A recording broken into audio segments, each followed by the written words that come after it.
A veces podemos pensar que andamos bien, que andamos con todos los requerimientos que nos pueda pedir la vida cristiana en orden correctamente.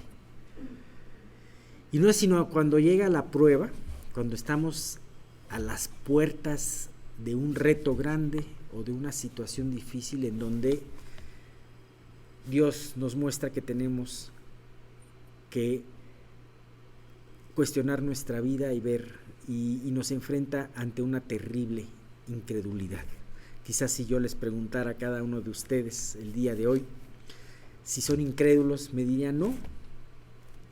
Alguno diría quizás con humildad, pues yo creo que no, yo creo que sí soy incrédulo en muchas cosas a lo mejor, pero no es hasta la forma como Dios nos guía, cuando nosotros reaccionamos ante una prueba, cuando Dios nos muestra realmente la profunda incredulidad que tenemos. Y esa incredulidad estorba nuestras oraciones. Vamos a orar por este estudio para que Dios lo bendiga. Vamos a orar por este estudio. Y Señor, pues te queremos dar gracias por este tiempo, te queremos dar gracias porque tú estás a nuestro lado, Señor. Gracias, Señor, por cada una de las personas que pudo venir. Te queremos pedir por las que no pudieron estar hoy el día con nosotros, que tú las guardes en sus lugares. Y de una manera muy especial, permite que la tecnología no nos falle. Tú prospera esta transmisión de este estudio para que los que no pudieron venir o llegar puedan tener este estudio, estas enseñanzas. Guía, Señor, cada una de estos estudios. Te quiero pedir que haya una conexión completa entre lo que Miguel preparó y en lo que tú me permitiste preparar. Permite que sea una misma conducción de tu espíritu y que pues este estudio de Salmos pueda también reforzar, Señor, lo que más adelante se exponga. Gracias te damos por este lugar de bendición. Te queremos pedir que no haya ninguna interrupción, ninguna distracción y guárdanos en todo esto. Por Cristo Jesús te lo pedimos. Amén. Bien, vamos a ver la segunda parte del Salmo, un tanto distinta a lo primero que habíamos visto. Probablemente no lo terminemos hoy porque hay muchas cosas que decir y difíciles de explicar. No voy a seguir con por cuanto habéis sido tardos en oír, no es cierto. Pero sí, hay algunas cosas ahí muy importantes, ¿no? Como habíamos visto, este estudio es un estudio que a su vez fue inspirado por dos salmos anteriores. El Salmo 57 y el Salmo 60 que hace mucho tiempo estudiamos, ¿no? Y habíamos visto cómo estos dos salmos preparaban la oración, se hablaba como de una oración matutina de un guerrero. Y cómo David como guerrero se preparaba sus batallas del día. En muchas ocasiones, inclusive Miguel lo ha comentado, de cómo a veces estamos muy afanados por hacer nuestro trabajo y perdemos el filo y dejamos de ser eficientes. Y cómo teniendo las cosas en su lugar, atendiendo nuestra relación con Dios, como esto aún Dios nos da la gracia para hacer nuestro trabajo con mayor eficiencia, ¿no? David sabía este principio y él se levantaba, él se adelantaba al alba para poder alabar a Dios. Bueno, vemos que algo muy importante también, David pedía que la gloria de Dios fuera puesta y fuera evidente en toda la tierra. Y esa es una petición muy importante. David era rey de Israel, pero sabía que su Dios era un Dios mundial, un Dios internacional, por así decirlo, ¿no? Y sabía que debía de haber un principio a través de lo que Dios hacía en Israel, que era que los demás pueblos lo vieran y el nombre de Dios fuese glorificado. Bien, a partir de este versículo, el versículo 6, ya nos vamos a referir a aquellos versículos que conformaban el Salmo 60. Ajá. De hecho, ¿se acuerdan lo primero que habíamos visto? Que el versículo 6 equivale al versículo 5 del Salmo 60 y así nos vamos hasta llegar al 13, que equivaldría al 12 del Salmo 60. Bien, vamos a ver el sexto, el versículo 6. Para que sean librados tus amados, salva con tu diestra y respóndeme. Esta es una muy buena, aunque son dos salmos distintos, pero podemos ver cómo este versículo une muy bien los dos salmos. Dice, imagínate, vamos a leer el 5 y el 6. Dice, exaltado sea sobre los cielos, oh Dios, y sobre toda la tierra sea enaltecida tu gloria, para que sean librados tus amados, salva con tu diestra y respóndeme. O sea, le dice, quiero que tu gloria sea exaltada, que tu nombre sea exaltado para que sean librados tus amados. Ajá. Aquí ya se empieza no solamente se agarró de un salmo completo, de un salmo diferente, sino también esa parte, esa preposición para, une muy bien lo que son los dos salmos. El propósito también de la gloria de Dios era para que su pueblo fuera librado.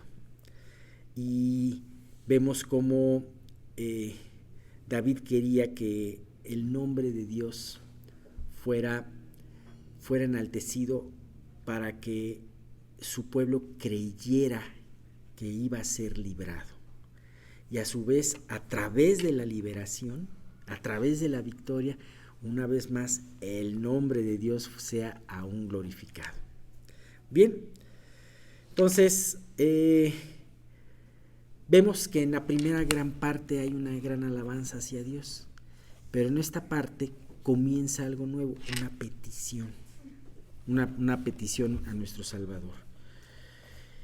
Y bien, el hecho de que David haya empezado con una alabanza nos habla de cómo deben de ser nuestras oraciones. ¿Sí se escucha bien hasta atrás? Ok. Nos habla cómo deben de ser nuestras oraciones. Nosotros muchas veces tenemos una aflicción e inmediatamente llegamos con Dios y le hacemos extensa nuestra petición. Y a veces nos tardamos muchísimo en todas nuestras peticiones. Ojalá si pudiésemos sacar una estadística de nuestras propias oraciones y decir, bueno, ¿cuánto tiempo le dedico a la alabanza en la oración y cuánto tiempo le dedico a la petición? Pues, ¿qué te gustaría? ¿Un 100 y un 10 y un 90%? Muchas veces podría ser eso, ¿no? Pero aquí David sabía que era muy importante tener un corazón puesto en su lugar para poder, correctamente, para poder hacer una petición muy efectiva.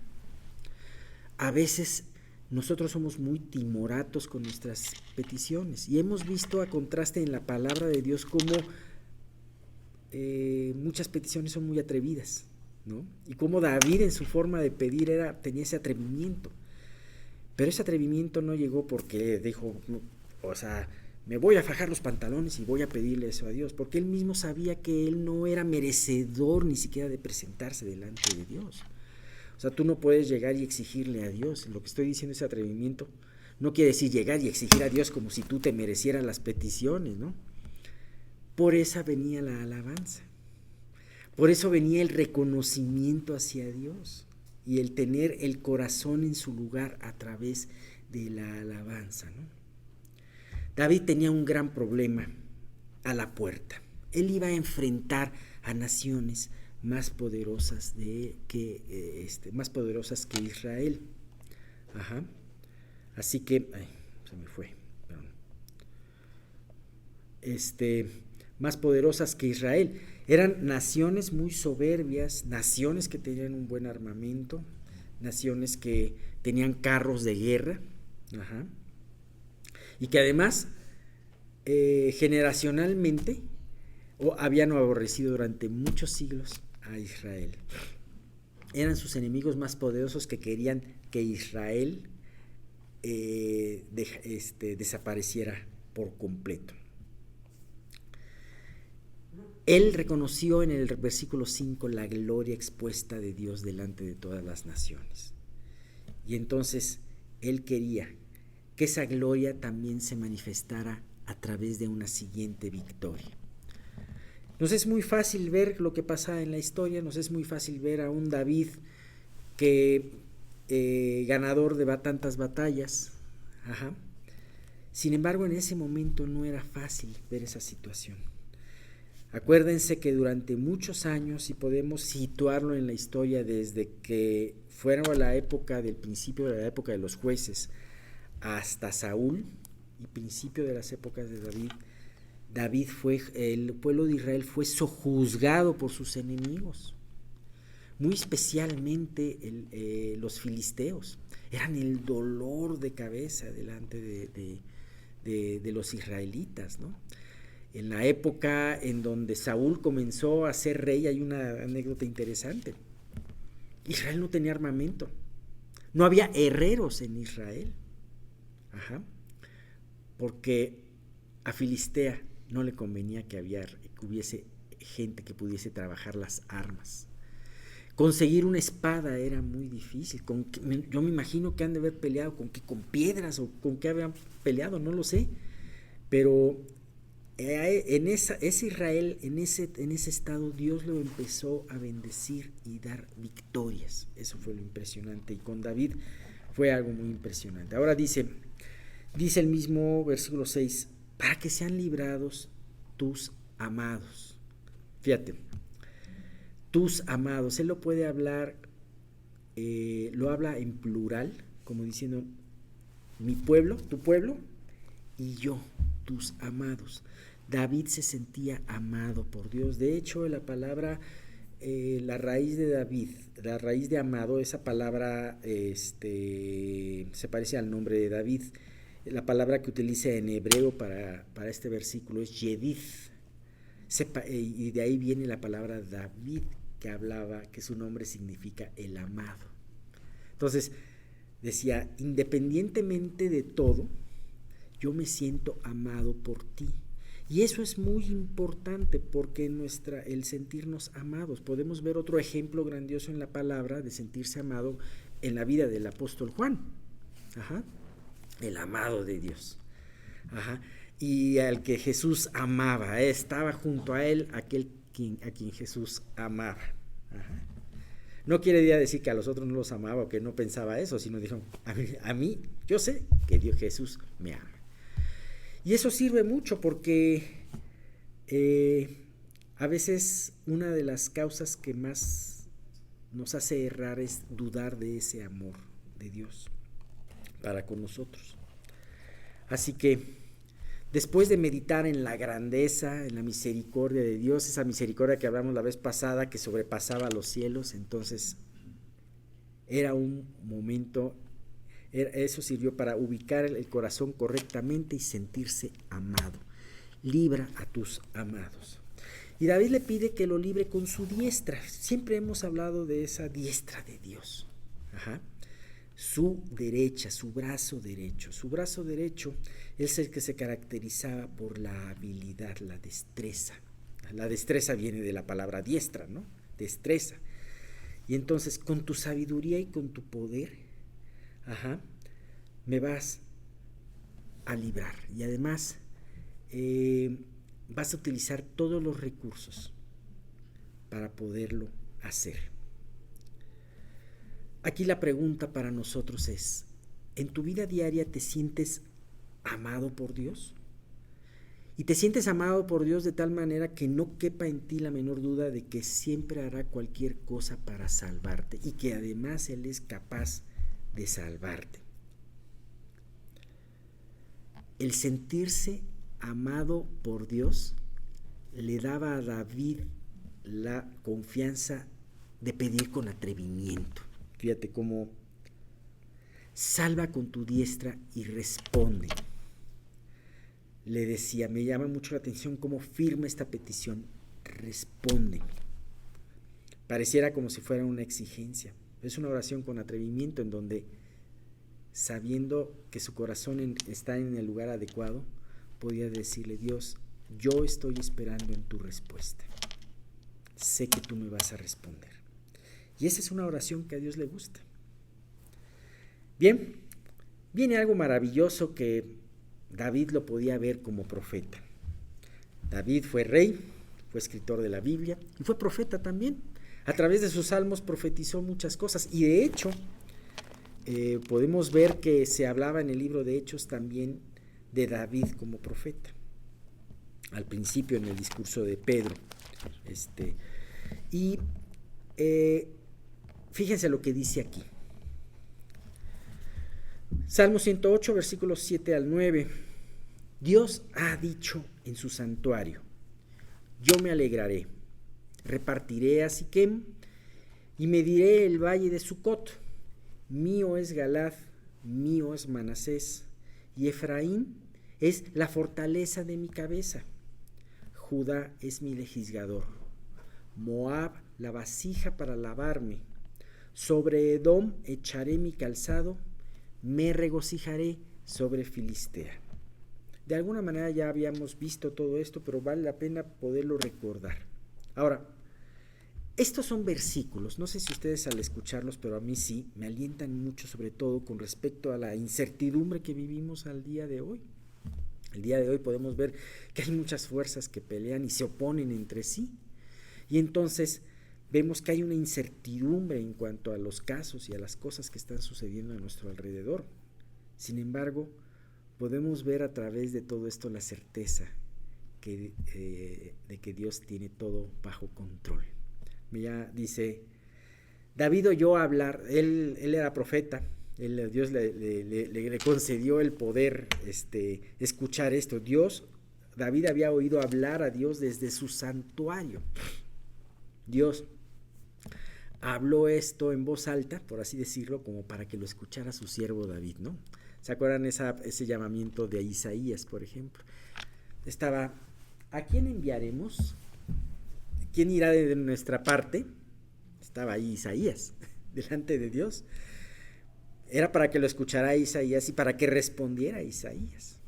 Y aquí era para que lo escuchara David, y el corazón de David fuese alentado, porque como recordaremos en este momento, David estaba ante un gran reto: poder defenderse de sus enemigos vecinos. A través de esto que Dios le dio, David tuvo el acceso a entender lo que Dios específicamente iba a hacer en esos tiempos con Israel y con las naciones en conjunto. Ahora, nosotros hoy en día no tenemos quizás esa no tenemos quizás esa revelación tan exacta de un evento. Quizás haya eventos que a lo mejor no podamos entender completamente cómo están sucediendo. Sin embargo, tenemos la revelación completa de la palabra que nos da las pautas para poder estar confiando en las promesas de Dios. Y saber que independientemente que haya cosas que podamos comprender o haya cosas que no comprendamos, sabemos que Dios está a cargo de todo. Y esto lo podemos ver en varios niveles, lo podemos ver a nivel mundial. Hasta ahorita he hablado mucho a nivel mundial. Sin embargo, lo podemos ver también a nivel familiar, lo podemos ver a nivel personal. Sabemos que cada uno de nosotros, con respecto a su familia y con respecto a su propia vida, puede estar a las puertas de retos muy grandes, de cosas que se ven en un futuro imposibles de caminar por ellas. Sin embargo, Dios quiere que a su vez, que así como David lo hizo, nosotros podamos afinar nuestro oído y escuchar estas bellas palabras de Dios y atesorarlas para nosotros. Ahora sí que podemos ver que aunque no sepamos exactamente qué va a pasar con nuestra familia, qué va a pasar con este problema que estoy teniendo, pero podemos saber que Dios tiene un plan perfectamente detallado, quizás no completamente declarado hacia nosotros, pero perfectamente detallado por Él. Me impresiona, Dios se alegrará. Dice Juan 16:4, me gusta mucho este versículo, cuando el Señor estaba pasando un tiempo con sus discípulos, la última cena, y les dice: mas os he dicho estas cosas para que cuando llegue la hora os acordéis que los había dicho, que yo os había dicho. La otra vez vi a un hombre de fe hablando, un gran teólogo, hablando y pidiendo perdón por todas las tropelías que habían hecho muchos cristianos o muchos pseudocristianos, muchos malos testimonios que ha habido, o gente que se dice cristiana, o religiones que se dicen cristianas y que han hecho lo contrario al evangelio. Y él decía: muchos incrédulos tienen razón de endurecerse por muchas tropelías que ha hecho la iglesia o la llamada iglesia de Dios. Sin embargo, yo me puse a pensar, pero aún esto fue perfectamente calculado por Dios y nos fue dicho. Acuérdense que Jesús mismo dijo: muchos se levantarán en mi nombre y engañarán a muchos. Entonces nosotros podemos decir, cuando una persona te reclama y dice: oye, ¿y es que por qué esta persona ve cómo vive y habla de Cristo? Pues tú puedes decirle: pues sí, Jesús lo tiene detallado, lo tiene anticipado, y dijo: muchos se levantarán en mi nombre y engañarán a muchos. Pero la única forma de poder no ser engañado es a través de estudiar y escudriñar la palabra de Dios. Ajá. Y entonces te vas a dar cuenta que hay lobos vestidos de ovejas. Ajá. Me encanta esta parte que dice: Dios se alegrará. ¿Por qué crees que se alegre Dios? Dios se alegra al realizar su obra. Ajá. Como un buen alfarero, como un buen artesano que hace su obra con gusto.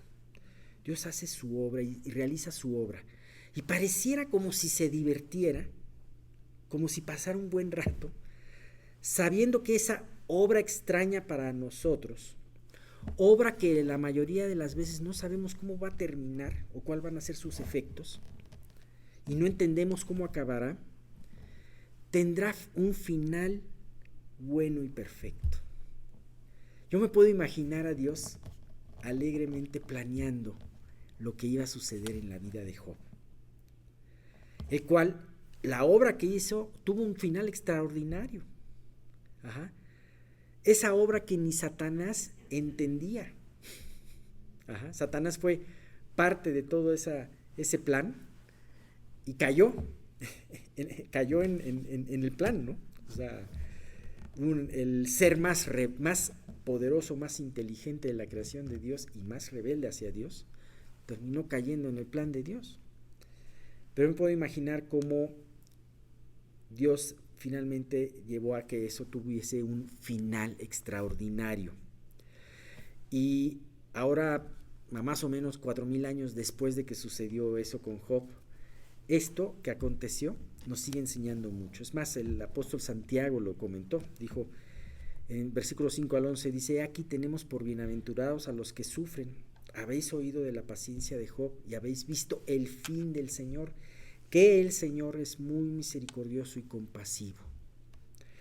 Esa última parte de la enseñanza, Satanás no fue capaz de opacarla. Nosotros vimos cómo Dios fue misericordioso y compasivo, y nadie, ni siquiera Satanás, fue capaz de ocultarlo.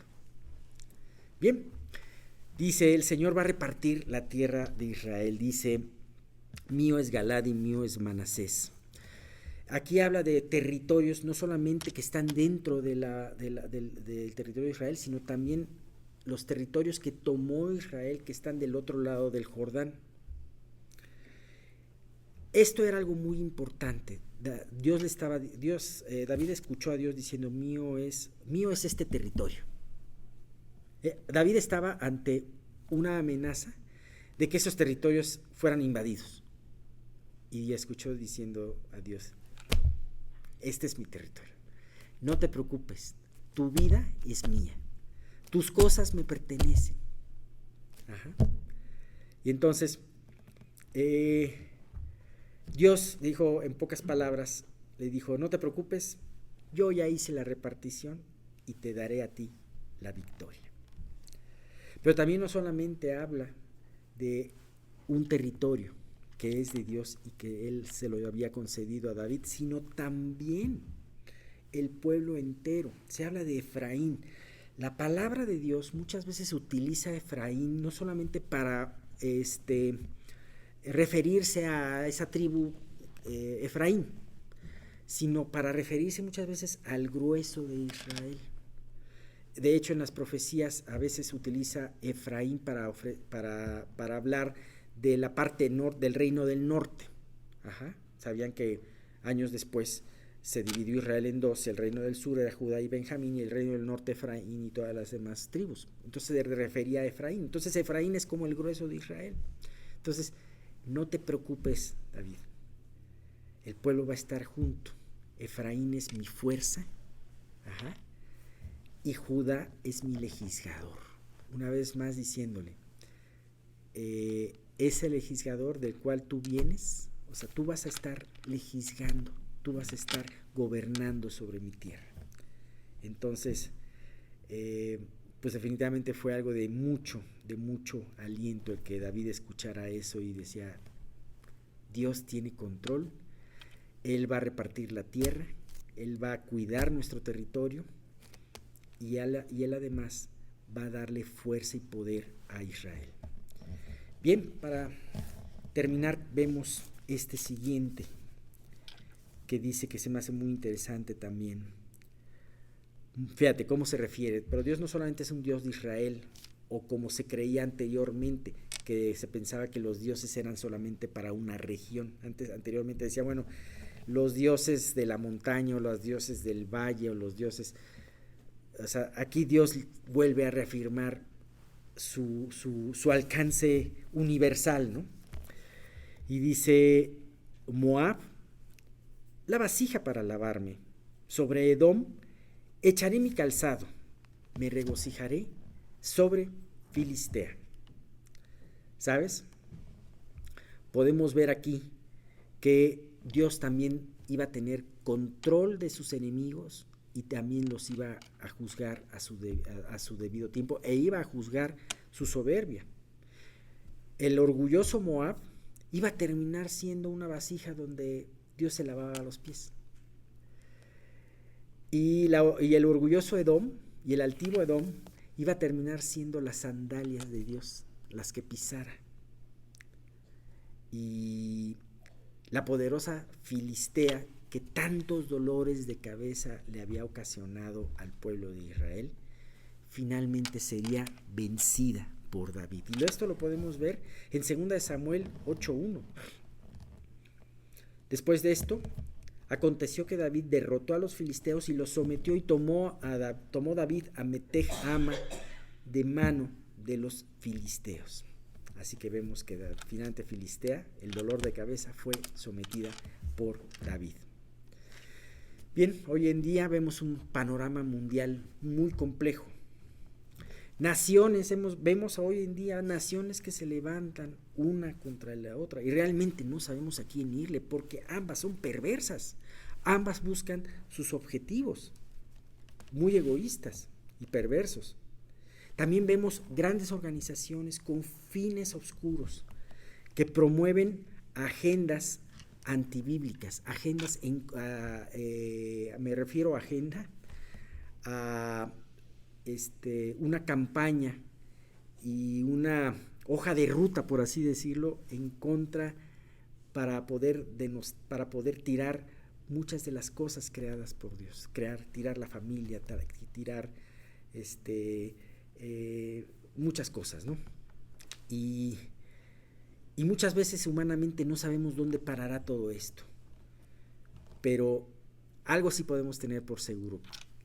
Así como David escuchó a Dios alegrarse, podemos ver que Dios ya se alegró desde su santuario al ver que sus obras o obra de sus manos está terminada, se terminará completamente y esta va a ser buena, agradable y perfecta. Así que ánimo, porque Dios tiene todo bajo control. Y bueno, pues vamos a terminar el próximo domingo con la última parte de este estudio. Bueno, no importa hoy cómo te sientas o qué piensas, qué pienses, recuerda, la palabra de Dios vive y permanece para siempre. No son nuestras emociones, sino lo que Dios va a hacer a través de su Espíritu Santo en nosotros, y eso hace en cada reunión. A ver, veamos. ¿Ya se oye mejor? ¿No? ¿Ya? Pues ya subí yo la voz. Bueno. Es muy interesante todos los conceptos que hoy Alex acaba de exponer en el Salmo, porque en realidad nunca debemos de dejar de pensar, cualquiera que sea nuestra circunstancia que vivamos, que Dios es soberano, pero nuestro deber como creyentes debe ser mantenerlos en la posición donde podamos aprender a escuchar su voz y donde Él nos bendiga. Y una de las cosas que más afecta a nuestras vidas, sin lugar a dudas, es nuestro contacto con el mundo. Dicho de otra manera, no con la tierra como una situación creada por Dios, sino con el sistema de pensamiento de este mundo en que vivimos, que está bajo el dominio del diablo y que además pues no deja de influirnos, porque estamos en este mundo, toda nuestra vida sin Cristo, vivimos en este mundo bajo su influencia y nos acostumbramos a hacer muchas cosas que cuando pasamos a una nueva vida y somos hechos nuevas criaturas, tenemos que aprender a dejar. Primero de Pedro 4, del 3 al 5, por eso él dice: en el pasado han tenido más que suficiente de las cosas perversas que les gusta hacer a los que no tienen a Dios: inmoralidad y pasiones sexuales, parrandas, borracheras, fiestas desenfrenadas y abominable adoración a ídolos. No es de extrañarse que sus amigos de la vieja vida se sorprendan de que ustedes ya no participan en las cosas destructivas y descontroladas que ellos hacen, pero por eso los calumnian. Pero recuerden que ellos tendrán que enfrentarse con Dios, quien está listo para juzgar a todos, tanto a vivos como muertos. Esa es la versión de la Nueva Traducción Viviente. Entonces, aquí la primera advertencia es: basta que en el tiempo pasado ya hayas vivido de una manera. ¿Cómo voy a aprender a vivir de otra manera si todo lo que yo he vivido, toda mi mente está estructurada de acuerdo a ello? Sabemos nosotros que cuando nosotros nacimos de nuevo, Dios nos dio la mente de Cristo, que el viejo hombre fue crucificado, ya no tenemos esa parte de nosotros rebelde que se opone a Dios, pero tenemos que aprender ahora, con la regeneración y el nuevo nacer, a vivir de una manera diferente. Y uno de los aspectos importantes para poder empezar a vivir de esta manera es la confesión de nuestro pecado. El pecado, recuerden que se origina en el momento en el que se concibe en el pensamiento. El hecho consumado, como dice Pedro, da a luz la muerte. Pero desde que se origina en el pensamiento, desde que en tu mente piensas mal de otro, desde que en tu mente codicias cosas que no, ahí ya se originó y tienes que luchar. Vemos, por ejemplo, al profeta Daniel. Obvio, un hombre de Dios.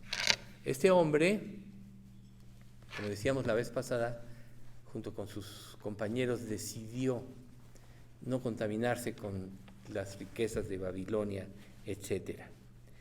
Y tuvieron muchas pruebas, acabaron vencedores.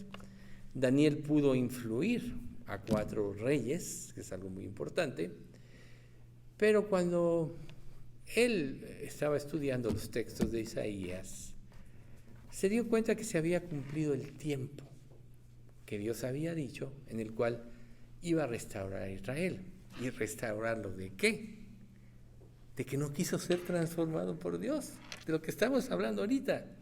Dios creó a la nación de Israel. Nadie como Israel comprendía las cosas de Dios. Porque no nada más tenían los textos sagrados, sino que además cada día, cada domingo, cada sábado, los estudiaban, cada Shabbat, los estudiaban, etc. Sus costumbres, todas estaban relacionadas con las cosas de Dios. Todo lo que en su vida era relacionado con Dios. Nadie como ellos debió haber visto a Cristo con claridad. Pero hubo un problema en ellos, y ese es un problema que en el cristianismo sucede también. Que no ha habido un cambio radical de mente. Ellos fueron creados y hasta su comida estaba relacionada con Dios. Nosotros venimos de un mundo incrédulo y tenemos que aprender de una manera diferente, pero Dios nos dio su Espíritu Santo. A diferencia de ellos, en el Antiguo Testamento, el Espíritu Santo solo venía temporalmente sobre una persona con un propósito, y cumplido el propósito de Dios, ya. Pero a la iglesia Dios le dio en forma permanente su Espíritu Santo. ¿Quién es la iglesia? Solo recalcando, todo aquel que ha nacido de nuevo, que se ha arrepentido y ha puesto su fe en Cristo. Daniel obviamente era salvo. En este capítulo 9 de Hebreos le dice la palabra divina, es que eres muy amado. Había apropiado el amor de Dios y esa fue su fuerza para mantenerse, sostenerse, para cambiar. Sin embargo, ¿quién de aquí de nosotros podría decir yo soy como Daniel? O sea, Daniel fue uno de los más grandes profetas del Antiguo Testamento. Y la clave fue su consagración, su humildad, su sometimiento voluntario a la voluntad divina. Pero cuando él ve que empiezan a cumplirse las profecías, así como nosotros estamos viendo, que estamos viviendo el último tiempo, que en cualquier momento el Señor puede venir por su iglesia, la cuestión es preguntarnos si estoy realmente preparado o cómo podría prepararme, porque claro que hay mucha confusión en la actualidad, porque aún las falsas enseñanzas, y vamos a hablar ahorita de esto, aún la falsa doctrina nos penetra fácil, porque ninguno de nosotros quiere ser enfrentado generalmente. Entonces es más fácil recibir una adulación que te hagan pensar que estás viviendo bien, que eres lo máximo como creyente, a ser enfrentado. Pero Daniel hizo algo que todos nosotros tenemos que aprender. Y por eso digo, ¿quién se puede comparar aquí a Daniel? Él empezó confesando su pecado. Dijo así, Daniel 9, 17, 18. Oh Dios nuestro, oye la oración de tu siervo. Escucha mientras te hago mis ruegos, por amor de tu nombre. Señor, vuelve a sonreírle a tu desolado santuario. Oh Dios mío, inclínate y escúchame. Abre tus ojos y mira nuestra desesperación. Mira cómo tu ciudad, la ciudad que lleva tu nombre, está en ruinas. Esto rogamos, no porque merezcamos tu ayuda, sino debido a tu misericordia. ¿Quién puede ser merecedor del favor y de la gracia de Dios? Ninguno de nosotros. Daniel tenía presente en su vida que la misericordia de Dios iba a ir por delante, y es así como tenemos que presentarnos. Recuerden ustedes que la palabra de Dios dice que nadie será fuerte por su propia fuerza. Todos los que queremos actuar en un cristianismo gobernado por nosotros mismos y bajo nuestros propios términos, vamos a fracasar. Y fracasar significa separarse de Dios y de su gracia.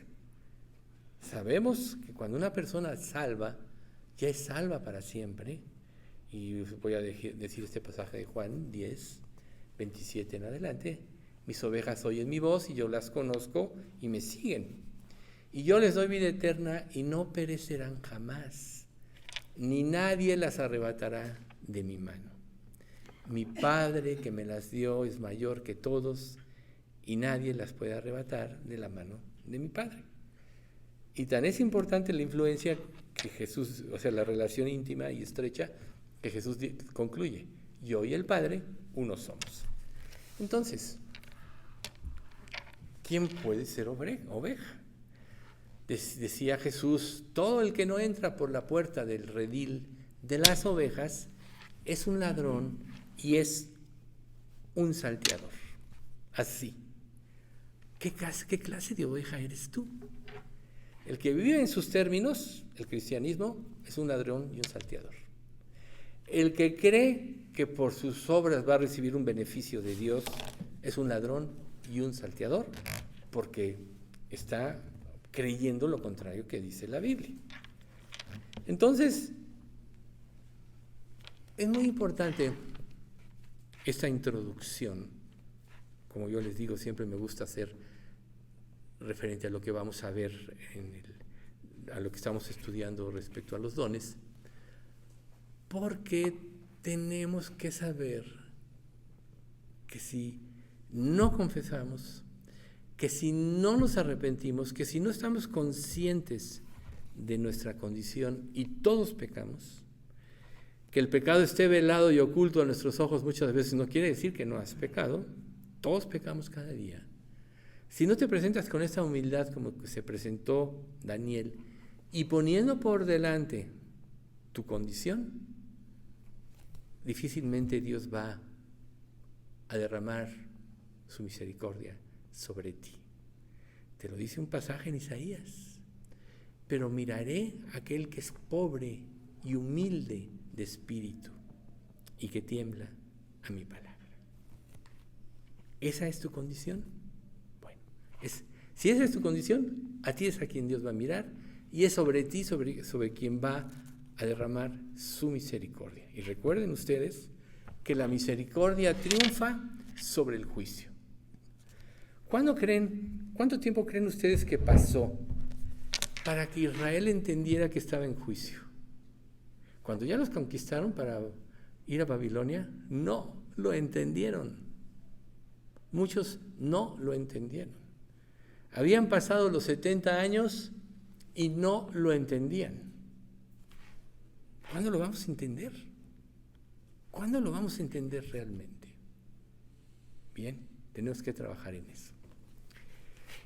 Entonces, continuando con este estudio de los dones, Efesios 4 del 17 al 19 dice, y vean qué importante es esto, porque esto tiene que ver mucho precisamente con el contacto con el mundo y con los engaños que hay, en los cuales todos podemos caer.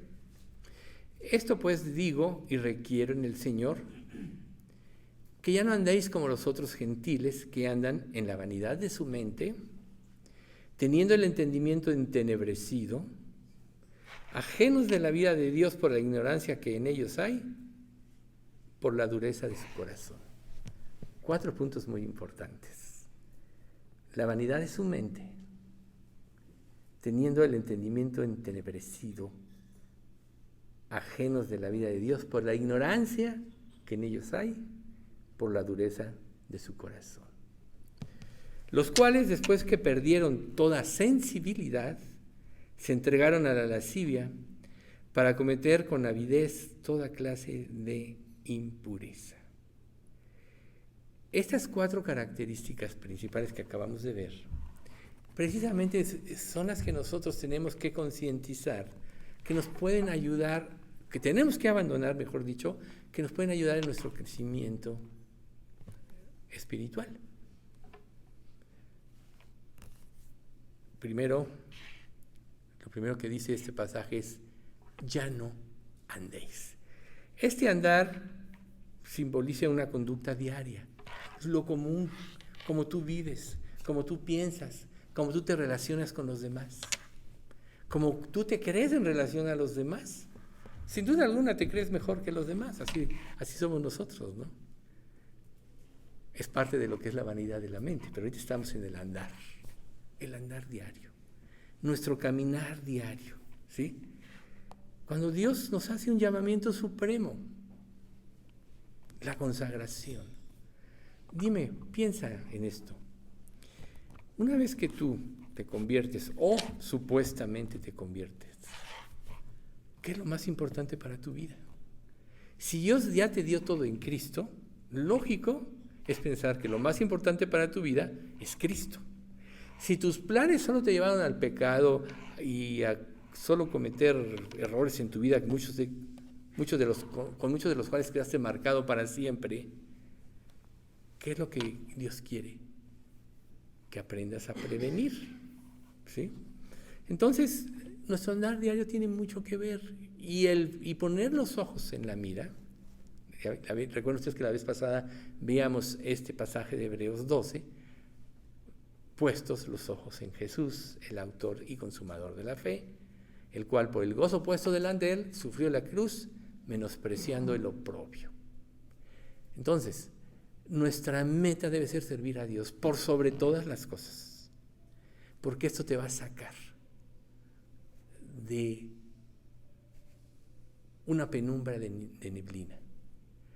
Algunos de ustedes, todos vivimos en esta Ciudad de México, pero basta que subas un poquito, a veces ni tienes que subir tanto, para ver cómo la Ciudad de México está cubierta con una nata de smog, ¿no? O de contaminación. Imagínate tú que la mayoría de los creyentes estamos bajo esa neblina, que nuestra mente está entenebrecida por toda la influencia que recibimos, no voluntariamente en forma necesaria, sino hasta involuntaria, por todos los aspectos, todas las impresiones respecto de lo que vivimos. La influencia de la publicidad, de la televisión, de los comentarios, de lo que puedes oír hablar a dos personas, vas caminando y están hablando tonterías o te están diciendo majaderías, por ejemplo, anhelos, deseos, críticas, etcétera. Todo eso, quieran lo que no, te influye, chismes, te influye. Pero aquí al principio de la carta de los Efesios, de este capítulo que estamos estudiando, solo les voy a repetir el pasaje, ya lo estudiamos. Yo pues, preso en el Señor, os ruego que andéis como es digno de la vocación con que fuisteis llamados, con toda humildad y mansedumbre, soportándoos con paciencia los unos a los otros en amor, solícitos en guardar la unidad del Espíritu en el vínculo de la paz. Precisamente para eso es que le dio Dios al cuerpo de Cristo los dones espirituales, para ayudarnos mutuamente. Aún en la vida cotidiana, o sea, la sociedad está organizada y cada uno en su contribución a esta sociedad sabe hacer algo y contribuye. Unos son buenos para las matemáticas, otros son buenos con las manos, etcétera. Todos hacemos algo y ese conjunto de acciones de los miles de millones de personas que conforman las naciones, pues producen una unidad, aunque sea imperfecta, pero aquí estamos, subsistimos, aunque no estén bien coordinados los semáforos, pues hay semáforos, cosas de ese tipo de cosas, ¿no?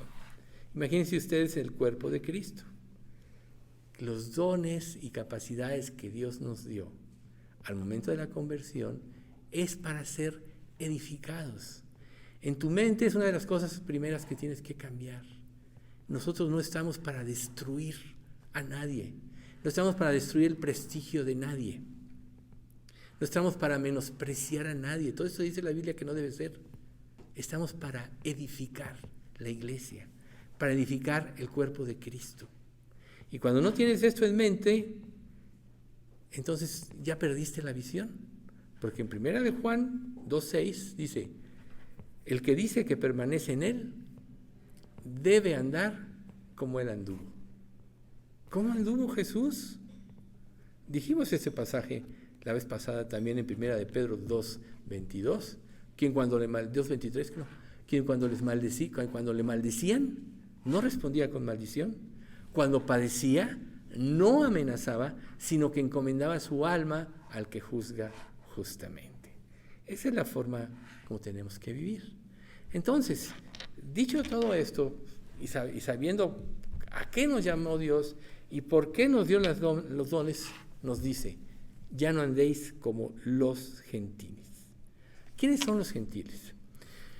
El pueblo de Israel era el pueblo escogido por Dios y todos los demás éramos gentiles.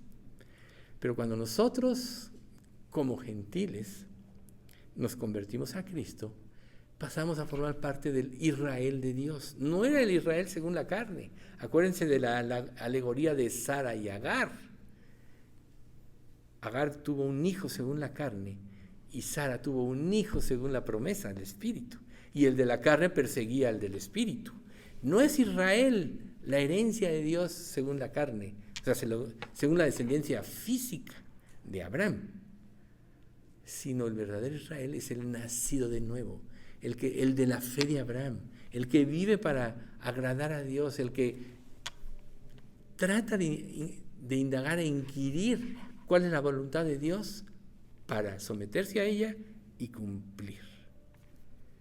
Porque la mayoría de los gentiles, tristemente, que no conocen a Dios, aclarado esto, de que nosotros ya no somos gentiles, sino somos el Israel de Dios, el Israel espiritual, 1 Tesalonicenses 4:5 dice, no en pasión de concupiscencia como los gentiles que no conocen a Dios.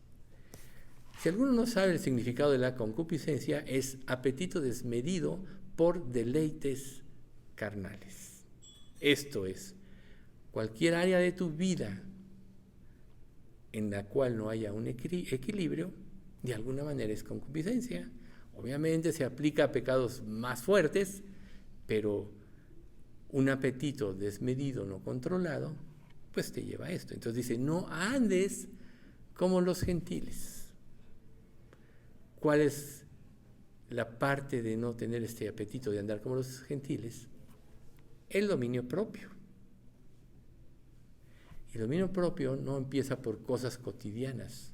Hay muchas personas incrédulas que pueden hacer cosas en este mundo y en esta vida mejor de las que tú las podrías hacer.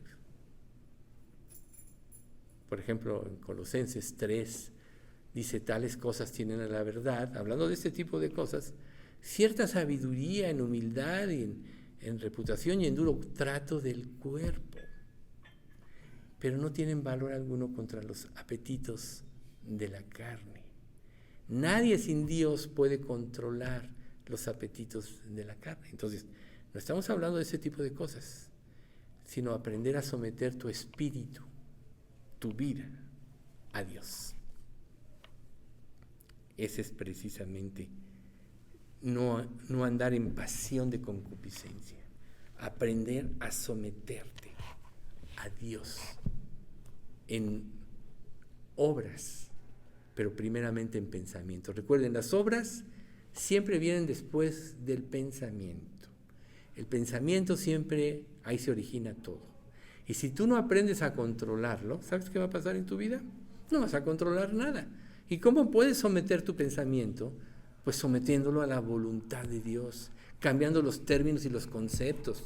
Todos aprendimos que la felicidad estaba relacionada con el pecado. Si no, analiza un poco. Todo va relacionado con la vanidad, con el apetito desmedido, la autocomplacencia, por ejemplo. Es lo que este mundo llama felicidad. O sea, no importa que yo me drogue o que tome alcohol, si eso me autocomplace, pues entonces me siento feliz. Esa es una falsa felicidad.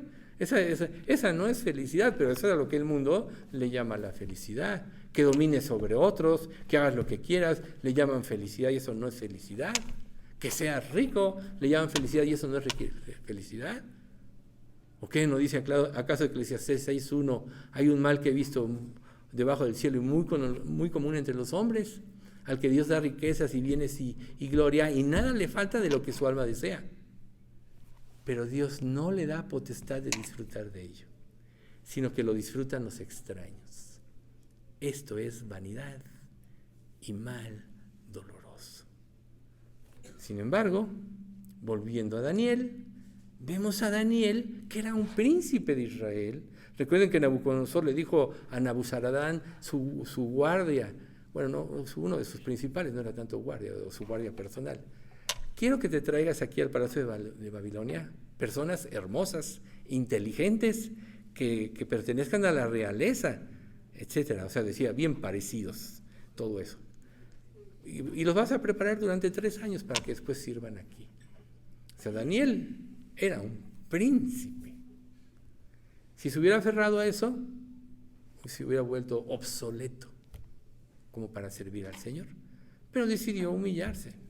Y es precisamente lo que Dios quiere, que aprendamos a someternos a Dios en todo lo que Él nos dice y nos revela. ¿Que algunas cosas nos van a doler? Claro que sí. Porque a lo que tú piensas que te da felicidad y satisfacción, aunque esté relacionado con el pecado, claro que te va a doler dejarlo. Pero recuerda una cosa: Jesús dijo que el que quiera venir en pos de mí debe tomar su cruz cada día y seguirme. Tienes que aprender a sacrificar todas aquellas cosas que tú piensas que te hacen felices, creyendo, y no lo vas a hacer si no lo crees. Primero, creyéndote amado por Dios, que Él te ama y te restauró. Pero lo más importante, creyendo que los términos de Dios son mejores que los que tú puedes concebir, que los términos de Dios son mejores que los que has aprendido en este mundo incrédulo. Dios te hizo. Cada célula de tu cuerpo Él la planeó. Tu sentido del gusto, del tacto, etcétera, tus 5 sentidos, Dios los planeó para que pudieras disfrutar de la creación que Él te dio. ¿Por qué ese Dios que hizo las cosas de esta manera, que hizo este mundo para que disfrutáramos de Él, después nos diría, no, ahora sufre, ahora prívate de esto, del otro? ¿Sabes qué es lo que duele? Que el diablo, cuando desvirtuó todo esto, lo relacionó con el pecado. Porque, por ejemplo, Dios preparó el sexo para el matrimonio. Y el matrimonio, en los términos de Dios, es hermoso. Fuera de ahí, trae una satisfacción egoísta y nunca te va a hacer feliz. Pero el mundo no lo entiende. La prueba es que cada día está más corrompido el mundo. La gente, las personas cada día quieren menos someterse a las cuestiones de Dios. Dios puso el matrimonio para que la humanidad tuviera una idea del compromiso que Dios quería tomar con su creación, una relación íntima, estrecha, donde el deseo del uno fuera para el otro, etcétera. Y ahora está todo desvirtuado. Voy si me haces feliz. Voy si haces lo que yo digo. Voy si vives para complacerme. Es el error más grande del matrimonio. Jesús, que es quien va a desposar a la iglesia, Él dio todo por su iglesia. ¿O demandó alguna cosa de nosotros? No, Él lo dio todo. Entonces vean ustedes cómo Dios quiere que vivamos, sometiéndonos a su voluntad, creyendo, y esa es la fe, que como Dios planeó las cosas es lo mejor.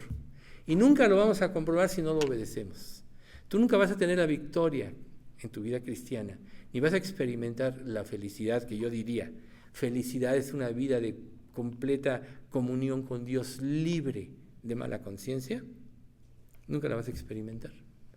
Porque ninguna de las satisfacciones dadas por tu Creador a ti puede compararse con tu relación con Dios mismo, que es tu Creador. Piénsalo. ¿Algo puede ser más grande que el Creador? Y si todos los satisfactores de tu vida Dios los puso, ¿crees tú que alguno de los satisfactores que Dios planeó para ti va a ser superior a una relación con Él? No, por supuesto que no. Pero actúas diferente por incredulidad. ¿Y a qué te lleva a vivir esto? Segundo punto importante. Y Dios diría, es el primero de los que, mejor dicho, es el primero. A la vanidad de tu mente. La vanidad de tu mente. Recuerden ustedes que todo mundo incrédulo es improductivo en este sentido, porque no tienen la luz espiritual, ¿sí? Dice que que su moralidad están distorsionados y son inadecuados a causa del pecado. Y este es el mundo que rige, el que impone el pensamiento de lo que estamos viviendo, una moralidad totalmente caída relacionada con el pecado, por lo que siempre fallarán. Entonces, ¿qué pasa cuando tú dejas de hacerle caso a Dios por hacerle caso a una persona, a una corriente filosófica, aún una iglesia cristiana que no vive en función de lo que la palabra nos enseña? Ya estás en la vanidad de tu mente. 1 Corintios 2:14, lo conocen la mayoría, pero el hombre natural no percibe las cosas que son del Espíritu de Dios, porque para él son locura, y no las puede entender, porque se han de discernir espiritualmente. Una persona incrédula tiene una vida vacía, vana, insatisfecha y carente de sentido. ¿En esos vas a confiar en lugar de hacerle confiar a Dios? Porque esos son los que están imponiendo las reglas ahorita en este mundo. Claro, influidos ¿por quién? Por el diablo. El mundo entero, recuerden, está bajo el maligno. Y aquí vamos al segundo punto respecto de los gentiles. Primero, o sea, los que no conocen a Dios. La vanidad de su mente, ajenos de la vida de Dios. ¿Cómo puede alguien que ignora todo de Dios aconsejarte algo? Ellos mantienen un alejamiento espiritual de Dios porque no viven espiritualmente, porque a causa del pecado tienen una mala conciencia que les impide relacionarse con Dios. ¿O acaso tú, aún como creyente, cuando sabes que hay mala conciencia en ti, vas con libertad a Dios? ¿Anhelas tener comunión con Él? Recuerden la introducción que nosotros hicimos ahorita. La mala conciencia. A lo mejor tú ya te acostumbraste a vivir tanto en tu mala conciencia que ni siquiera ya tienes una comunión con Dios y te acostumbraste a eso. ¿Y qué pasa si tú quitas los ojos de Dios? Digamos, de la influencia de Dios. Automáticamente, sin pensarlo, sin quererlo, vas a ser influenciado por el mundo. Tu mente es como un depósito. Algo la tiene que llenar. Y si tú no la llenas de la palabra de Dios, la vas a llenar de la mentira, del diablo. Recuerden que la Escritura dice, porque donde esté vuestro tesoro, ahí estará también vuestro corazón. Entonces, ajenos de la vida de Dios, la mala conciencia. Y eso los lleva a ignorar por completo la verdad. Estamos llenos de libros. A mí a veces me dicen las personas, ya leíste este libro, ya leíste otro, como diciendo, oye, instrúyete. Aún personas creyentes, sobre libros cristianos. Yo no digo que sea malo leer libros cristianos, digo, tienes que tener un filtro, por supuesto. Pero nunca por sobre la Biblia, porque la Biblia es el parámetro correcto de todas las cosas. Si tú no tienes la luz del Evangelio presente en tu mente, entra la mentira fácilmente. Por eso es que cuando el anticristo se presente, va a engañar, si fuere posible, a uno de los escogidos, dice la Biblia. ¿Por qué? Porque muchos, por ignorar la mala conciencia, ignoran la verdad, se hacen presa del engaño. El que ignora la verdad, aún siendo creyente, se hace presa del engaño. A lo mejor ahorita tienes convicción, a lo mejor ahorita estás luchando en algo en tu vida, pero si te resistes a Dios, ¿sabes qué va a pasar en ti? Vas a perder el discernimiento. Entonces vas a pensar que lo que estás pensando es lo correcto. Dice Romanos 1 del 21 al 24, pues habiendo conocido a Dios, no le glorificaron como a Dios ni le dieron gracias, sino que se envanecieron en sus propios razonamientos. Fíjate, se envanecieron en sus razonamientos y su necio corazón fue entenebrecido. Profesando ser sabios se hicieron necios y cambiaron la gloria del Dios incorruptible en semejanza de hombre, de cuadrúpedo y de reptiles. Y ahí viene el juicio, lo que yo les estaba diciendo ahorita, por lo cual Dios los entregó a la inmundicia, a las concupiscencias de sus corazones, de modo que deshonraron entre sí sus propios cuerpos. ¿Acaso no lo vemos ahorita en la sociedad? Estamos plagados de este tipo de cosas. ¿Y cuál fue el origen? Rechazar a Dios, rechazar la verdad de Dios, hacerlo a un lado de sus vidas, ajenos de la vida de Dios. Como le dijo Pablo a Timoteo, estas siempre están aprendiendo y nunca pueden llegar al conocimiento de la verdad. Siempre vas a estar aprendiendo y nunca vas a discernir la verdad por no someterte a Dios plenamente. Por pensar que tú puedes combinar las cosas de Dios con el pecado. ¿No dice acaso en 1 Corintios que no hay luz, no hay comunión de la luz con las tinieblas, ni de la justicia con la injusticia, ni del Cristo con Belial, ni del creyente con el incrédulo? No hay comunión. ¿Y qué pasa si tú la permites? Vas a perder el discernimiento. Tu corazón se va a entenebrecer y va a acabar siendo tan duro como una piedra. ¿Qué dice en Ezequiel cuando habla de corazón? Y quitaré de vuestra carne el corazón de piedra y os daré un corazón de carne. Imagínate que Dios te da un corazón de carne al momento de la conversión y tú por tu necedad dices, no, lo voy a volver a endurecer. No es lógico, ¿verdad? Bueno, tus acciones pueden llevar a esa dureza. Ejemplo, Israel.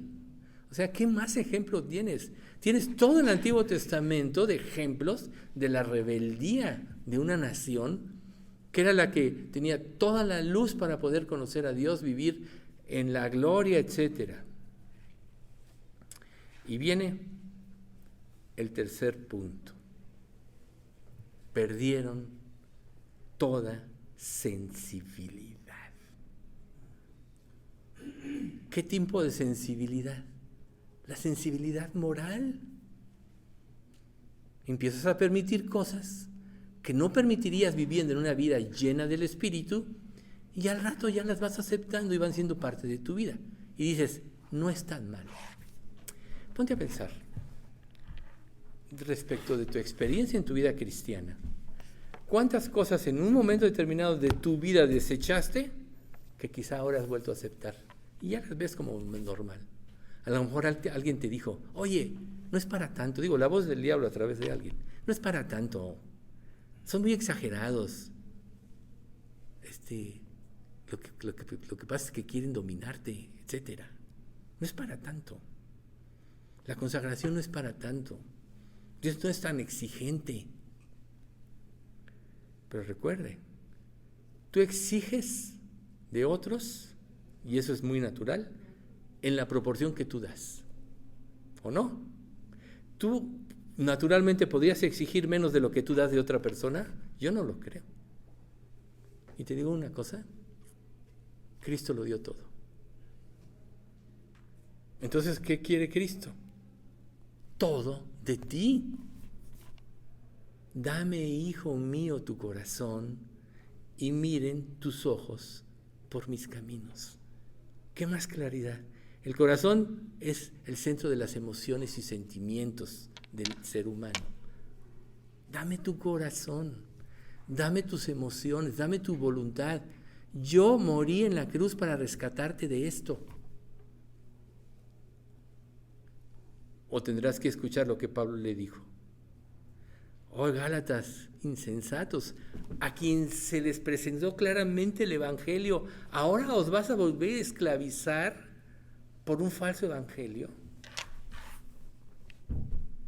¿Tan necios sois? Habiendo comenzado por la verdad, ¿vas a acabar en la mentira? Perdieron toda sensibilidad. Esto quiere decir alejados de Dios, cada vez más apáticos con respecto a las realidades morales y espirituales. Oye, si todo el mundo vive así, no es para tanto. Pues todo el mundo va a la destrucción. ¿Por qué creen que viene la tribulación?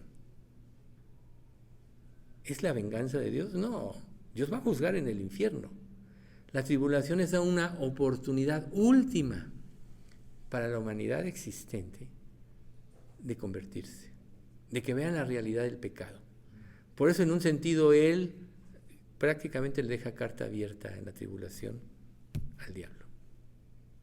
Obviamente nunca va a dejar de intervenir, porque es la época de la historia de la humanidad donde más conversiones hay.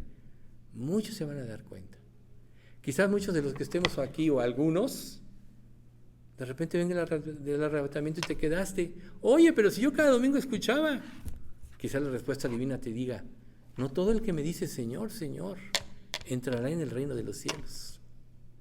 Fíjate bien, sino el que hace la voluntad de mi Padre que está en los cielos.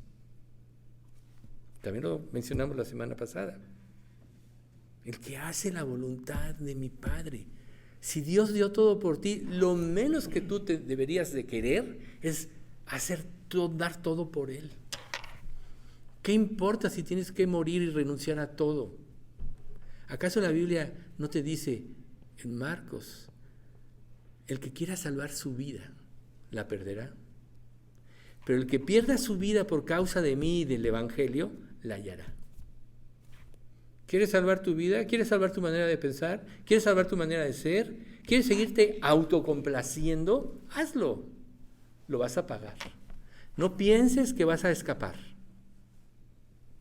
Dios es un juez justo. Y la única manera de escapar del juicio es sometiéndote a Dios. Someteos a Dios, dice 1 de Pedro 5. Resistid al diablo y huirá de vosotros. Pecadores, limpiad las manos. Y vosotros, los de doble ánimo, purificad vuestros corazones. Afligíos y lamentad y llorad. Vuestra risa se convierte en gozo y vuestro gozo en tristeza. Humillaos bajo la poderosa mano de Dios y Él os exaltará. O Él os exaltará cuando fuere tiempo, echando toda vuestra ansiedad sobre Él, porque Él tiene cuidado de vosotros. Ahí está. Someteos a Dios. Ahí vas a recuperar tu sensibilidad. Resistid al diablo. ¿Qué representa el diablo? Todo lo que te rodea, fuera de la palabra de Dios. Todo. El mundo entero, recuerden, está bajo el maligno. Romanos 1:32 dice: quienes, habiendo entendido el juicio de Dios, que los que practican tales cosas son dignos de muerte, no solo las hacen, sino que también se complacen con los que las practican. Mira, somos del mismo pensar. Vente conmigo, somos cuates, ¿no? Este es de los míos. Bueno, ahora sí que perdieron la sensibilidad. Por eso muchos ofenden a Dios. Hoy lo vemos, carteles ya ofendiendo a Dios. Es triste. Y el cuarto lugar, lascivia, impureza. Ya vimos lo que es la lascivia, la impureza. La gente que no conoce a Dios se caracteriza en mayor o menor proporción en llevar una conducta depravada. Y aunque muchos físicamente no hagan cosas, sus mentes están llenas de basura. Para Dios, el pecado se origina en la mente, recuerden. El hecho consumado da luz la muerte. Pero en la mente, no nada más porque lo pensaste no pasó nada. porque lo pensaste y lo concebiste en tu mente, eso ya afectó tu mente, tu relación con Dios y tu relación con los demás. Por eso decíamos al principio del estudio que la manera de presentarse delante de Dios, primero es confesando el pecado. ¿Para qué? Para tener una limpia conciencia y entonces poder presentarte delante de Dios. Como comentaba Alex en el Salmo, muchos oran y se pasan mucho tiempo en peticiones y alabando a Dios muy poquito, cuando en realidad lo primero que tenemos que reconocer nuestra condición, y esto nos va a llevar a alabar a Dios y a dar gracias, y esto nos va a dar la certeza de que una vez que nos arrepentimos, entonces Dios nos va a escuchar. Imagínate que Dios te respondiera a tus oraciones viviendo en impiedad y en pecado. Dice en Isaías o en un proverbio, se mostrará piedad al malvado y no aprenderá justicia. En tierra de rectitud hará iniquidad. Si Dios te muestra piedad sin que te arrepientas, no vas a dejar el pecado. Y vas a acabar pensando que Dios está de acuerdo con tu pecado. Por eso te lleva a la impureza. Romanos 1:28, y como ellos no aprobaron tener en cuenta a Dios, Dios los entregó a una mente reprobada para hacer cosas que no convienen. Si tú no obedeces, vas a tener el juicio de una mente reprobada. Aunque tú pienses que estás bien, aunque tú pienses que sigues el verdadero cristianismo, aunque tú siempre pienses que estás en lo correcto, vas a hacer cosas que no convienen. Porque no es lo que tú pienses. Dice la Escritura en Santiago, porque no son los oidores de la ley los justos ante Dios, sino los que cumplen la ley, esos serán justificados. No son los oidores. Y Mateo capítulo 7, no todo el que me dice Señor, Señor, entrará en el reino de los cielos, sino el que hace la voluntad de mi Padre que está en los cielos. Ahora dime una cosa, expuesto todo esto, ¿estás seguro que vas a entrar en el reino de los cielos? ¿Estás seguro que estás viviendo para hacer la voluntad de tu Padre que está en los cielos? ¿Que la anhelas? ¿Que la añoras? ¿Que te dueles cada vez que te sales de ese lugar y que vas al arrepentimiento porque todo puedes perder todo puedes perder, pero lo que menos quieres perder, mejor dicho, es tu comunión con Dios, tu relación con Dios, esa libertad. David lo expresó en el Salmo 51. Vuélveme el gozo de tu salvación y espíritu noble me sustente. Por el pecado con Betsabé, David perdió su relación con Dios. Y cuando está confesando en el Salmo 51, vuélveme esta relación que yo tenía, en la cual tenía libertad de relacionarme contigo, podía estar en tu presencia y ahí es donde estaba feliz. Salmo 16:11, me mostrarás la senda de la vida, en tu presencia hay plenitud de gozo, delicias a tu diestra para siempre. ¿Lo crees? ¿Que en tu presencia hay plenitud de gozo? ¿Crees que el pecado te puede dar esto? El pecado, no te engañes, solo te genera mala conciencia y te impide disfrutar de la vida y de las cosas. Por eso Jesús dijo, de cierto os digo, que todo aquel que hace pecado, esclavo es del pecado. Juan 8:34. En tu presencia hay plenitud de gozo, te dice la Escritura. ¿Lo vas a creer? Y entonces, las personas en una condición como esta sucumben por voluntad propia ante la sensualidad y la vida licenciosa, los permisitos que te das, por lo cual pierden sus convicciones morales, sobre todo en pecados sexuales. Y la impureza es inseparable de la avaricia, es una forma de idolatría.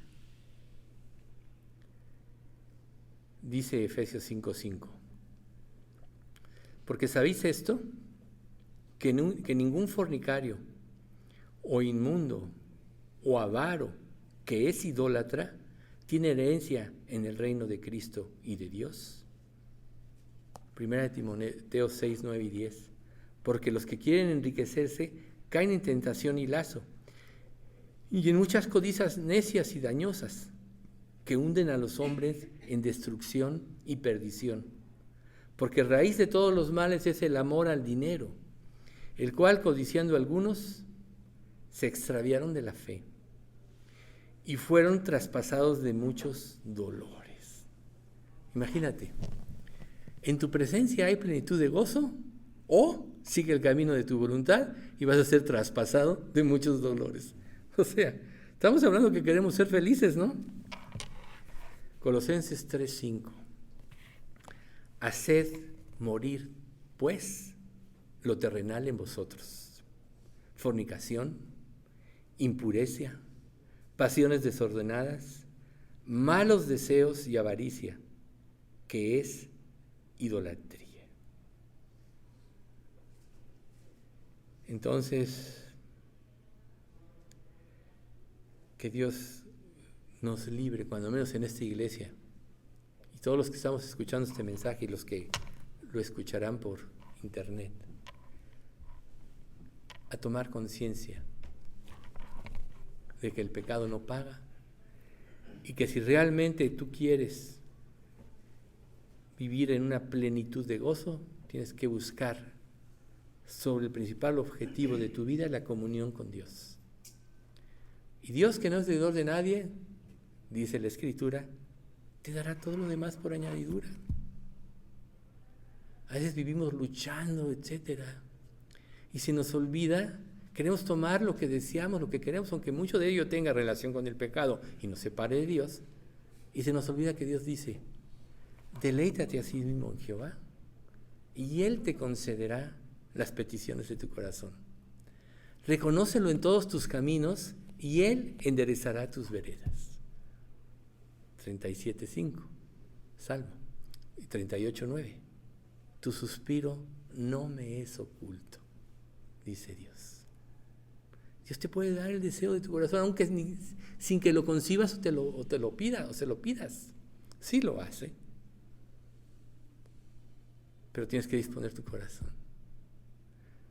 ¿Para qué quieres tener lo que te va a hacer infeliz? David codició a Betsabé. Un día se permitió un pecado y trajo consecuencias eternas a su familia.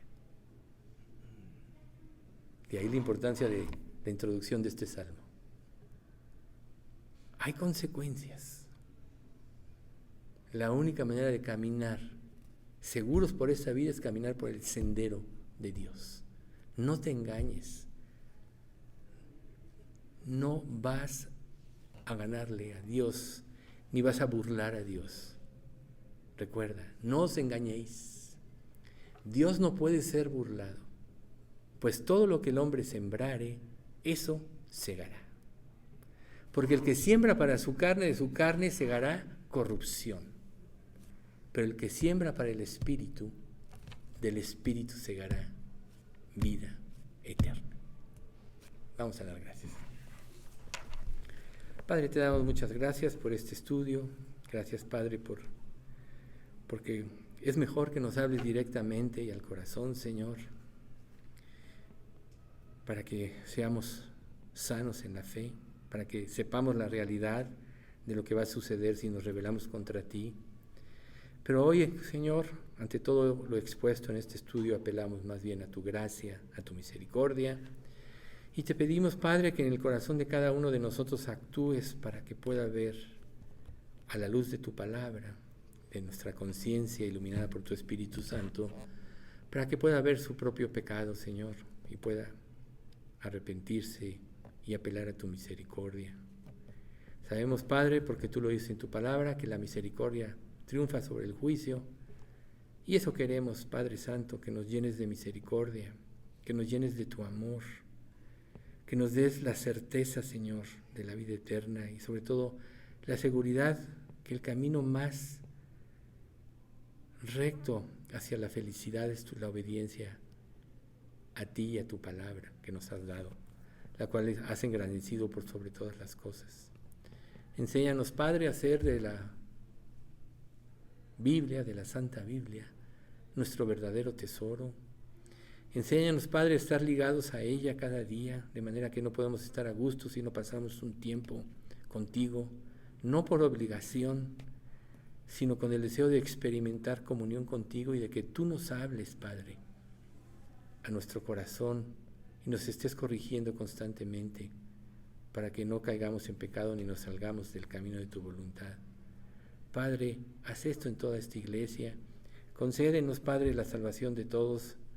Sabemos, Padre, que cada iglesia tiene gente salva y no salva. Nosotros somos una pequeña iglesia, Padre, pero tú eres el grande y así debe ser. Así que, Señor, actúa en esta iglesia, Padre, a través de tu Santo Espíritu para que todos seamos convencidos del pecado y podamos ser salvos. Y podamos aprender a disfrutar de la comunión contigo en esta vida y eternamente en la eternidad. Padre, te pedimos hoy por Pati López para que tú la fortalezcas en esta prueba, por Margarita, por Estelita, Señor, y por todos los demás que tenemos padecimientos. Sabemos, Padre, que tú en esta época estás purificando, limpiando a tu iglesia porque el tiempo está cerca. Y eso dices tú, que en los últimos tiempos muchos serán purificados, limpiados y emblanquecidos. Así, Padre, te pedimos que tú cumplas tu propósito en la vida de cada uno de nosotros y traigas salud y sanidad a esta iglesia, Señor. Te pedimos todo esto en nombre de Cristo Jesús. Amén.